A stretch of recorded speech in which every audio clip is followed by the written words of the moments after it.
Hello, hola, and welcome to a new video for Eurovision 2024.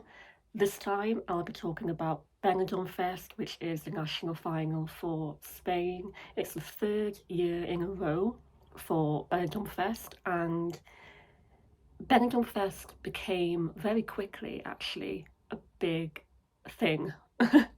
Like, it's turned into a very popular national final, and it's only been going for 3 years, so it's quite impressive, really. But it is quite a big event in the calendar of Eurovision.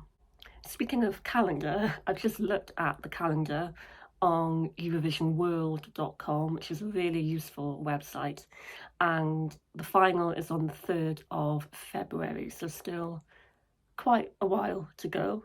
But the live performances in Benidorm Fest are really interesting. You hear the songs at first and you're not sure what to think of them, but then the live performances can change quite a lot. So looking forward to that.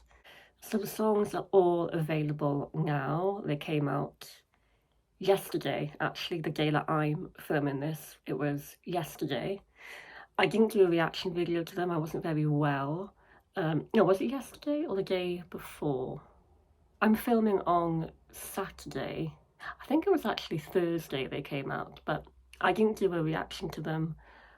Wasn't feeling too well.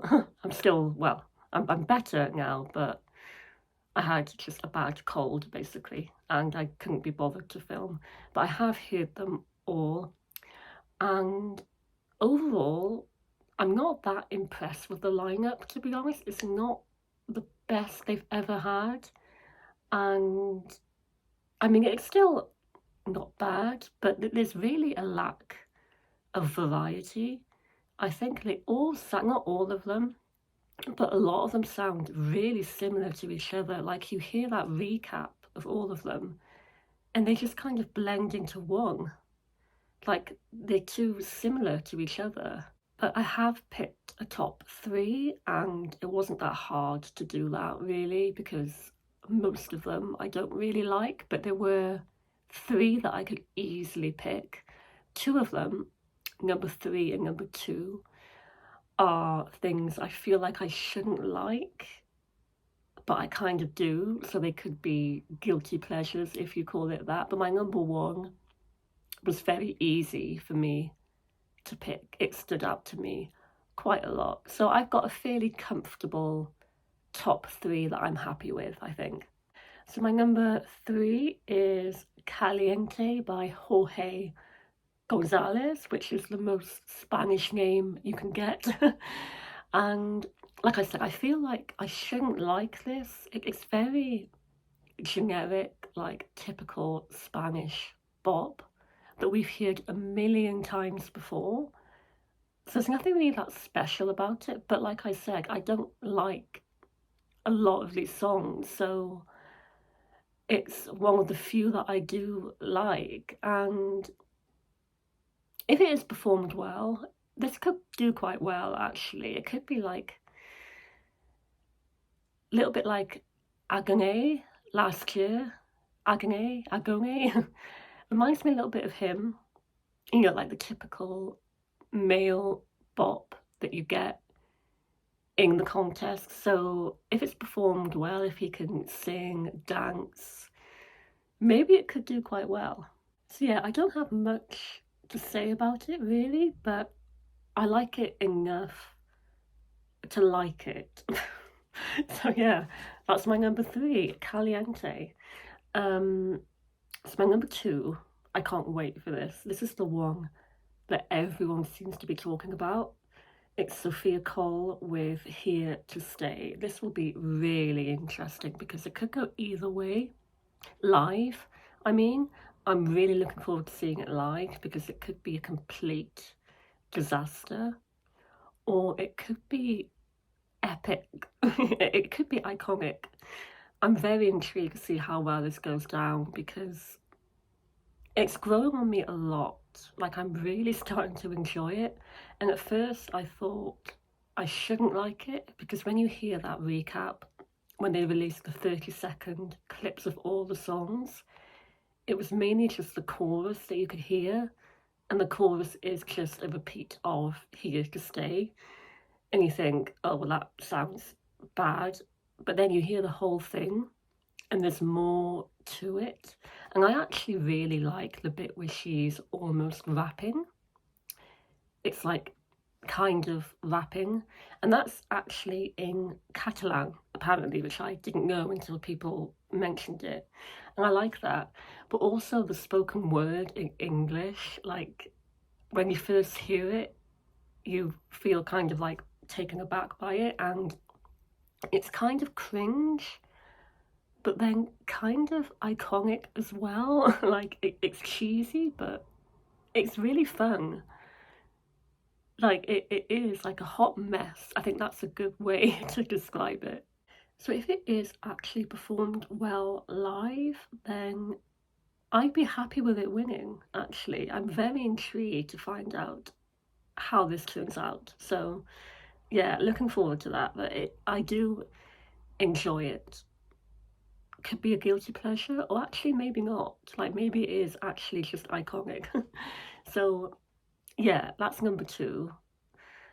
My number 1, we've arrived at my winner, bearing in mind that last year my favourite was Megara.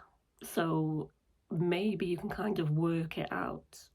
And it is Angie Fernandez. This is one that when I heard the snippet in that recap video, I wanted to hear the whole thing. And then when I did hear the whole thing, I liked it even more. I thought, oh yeah, I really like this, and it is my favourite. And it's not a surprise, it's my favourite because it's kind of very me coded. Like it's the kind of thing that I do like. It's just very pleasant to listen to. It's like soft rock, pop rock. People could call it outdated, which I can kind of get maybe, but maybe it's just nostalgic. You know, maybe it's not a bad thing.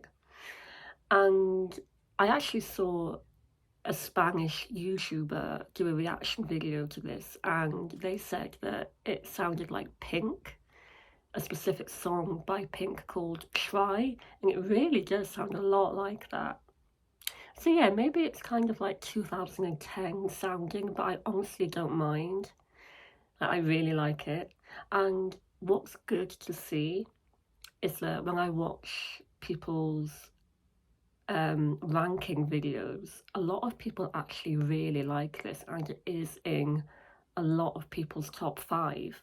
So people obviously like this a lot, so it could be one of the favourites. And again, if it's performed well live, maybe it's something that both a jury and public will like. So I would love this to be the winner of Benidorm Fest and go to Eurovision, because I liked it as soon as I heard it. I just really like the overall vibe of this. It's just really pleasant to listen to. I'm not sure if it will win though, because I feel like with Benidorm Fest, people would prefer the more kind of like flashier, colourful, wacky performances. I don't know if it will appeal to everyone, but it appeals to me, definitely. So there we go, that is my top 3. The only other one I don't mind is it Yoli or Yoli? That's quite nice. I think I might listen to that a little bit more, because I quite like that one as well. But other than that, I don't like that many of them, really. They're not really jumping out at me apart from these 3. So yeah, like I said, I don't think it's the best year of Benidorm Fest overall, but it's only been going on for 3 years, and I do still think that Spain are improving in Eurovision overall. So let me know your top 3. Is it completely different to mine? It is quite hard to judge it completely on the studio versions, because the live performances can sometimes change things. So yeah, I look forward to that. But for now, it is my top 3. It could change, who knows. So thank you for watching as always. my next video, I'm hoping to do an end of the year kind of video, which I do quite a lot, where I talk about what we know so far.